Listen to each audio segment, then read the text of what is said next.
ಎಲ್ಲರೂ ಬಾಳೆ ಹಾಕ್ತೀರಾ? ಹಾಗಾದ್ರೆ ಬಾಳೆಯಲ್ಲಿ ಅಂತರವನ್ನ ಸರಿಯಾಗಿ ನೋಡ್ಕೋಬೇಕಾಗುತ್ತೆ.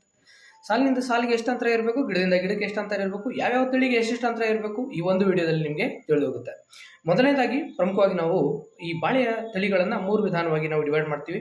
ಒಂದು ಕುಬ್ಜ ತಳಿಗಳು, ಇನ್ನೊಂದು ಮಧ್ಯಮವಾಗಿ ಬೆಳೆಯುವಂಥ ತಳಿಗಳು, ಇನ್ನೊಂದು ಎತ್ತರವಾಗಿ ಬೆಳೆಯುವಂಥ ತಳಿಗಳು.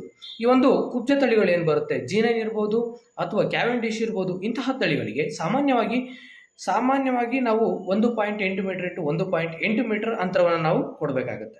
ಹಾಗೆಯೇ ಹೈ ಡೆನ್ಸಿಟಿ ಪ್ಲಾಂಟಿಂಗ್ ಏನಾದರೂ ಮಾಡ್ತಾ ಇದೀವಿ ಅಂತ ಹೇಳಿದ್ರೆ 1.5 ಮೀಟರ್ ಇಂಟು 1.5 ಮೀಟರ್ ಅಂತರದಲ್ಲಿ ನಾವು ಬಾಳೆಯನ್ನು ನಾಟಿಯನ್ನು ಮಾಡಬೇಕಾಗ್ತದೆ. ಹಾಗೆಯೇ ಮಧ್ಯಮವಾಗಿ ಬೆಳೀತಕ್ಕಂಥ ತಳಿಗಳು ಪೂವನ್ ಇರ್ಬೋದು, ನೇಪೂವನ್ ಇರ್ಬೋದು, ಅಥವಾ ನಮ್ಮಲ್ಲಿ ಬರ್ತಕ್ಕಂತಹ ಏಲಕ್ಕಿ ಬಾಳೆ ಇರ್ಬೋದು. ಈ ಒಂದು ತಳಿಗಳನ್ನು ಸಾಮಾನ್ಯವಾಗಿ 2 ಮೀಟರ್ ಇಂಟು 2 ಮೀಟರ್ ಅಂತರದಲ್ಲಿ ನಾವೇನು ಮಾಡ್ತೀವಿ, ನಾಟಿಯನ್ನು ಮಾಡ್ತಾ ಹೋಗ್ತೀವಿ. ಹಾಗೆಯೇ ಸ್ಪೆಸಿಫಿಕಲಿ ನಾವು ನೋಡೋದಾದ್ರೆ ಏಲಕ್ಕಿ ಬಾಳೆಯನ್ನು 2.1 ಮೀಟರ್ ಇಂಟು 2.1 ಮೀಟರ್ ಅನ್ನುವಂಥದ್ದು ಅಂತರವನ್ನು ನಾವು ಐಡಿಯಲ್ ಅಂತ ಹೇಳಿ ನಾವು ಕನ್ಸಿಡರ್ನ ಮಾಡ್ತೇವೆ. ಹಾಗೆಯೇ ಈ ಎತ್ತರವಾಗಿ ಬೆಳೀತಕ್ಕಂತಹ ಕೆಲವೊಂದು ತಳಿಗಳಿದೆ. ಯಾವ್ಯಾವುದಪ್ಪ ಅಂತ ಹೇಳಿದ್ರೆ ಈ ರಸ್ತಾಳಿ ಇರ್ಬೋದು, ಅಥವಾ ಇರ್ಬೋದು, ರೆಡ್ ಬನಾನಾ ಇರ್ಬೋದು, ಹಾಗೆಯೇ ಈ ಕರ್ಪೂರವಲ್ಲಿ ಇರ್ಬೋದು. ಇಂತಹ ತಳಿಗಳನ್ನು ಸಾಮಾನ್ಯವಾಗಿ 2.5 ಮೀಟರ್ ಇಂಟು 2.5 ಮೀಟರ್ ಅಂತರದಲ್ಲಿ ನಾವು ಬೆಳೀತಾ ಹೋಗ್ತೀವಿ.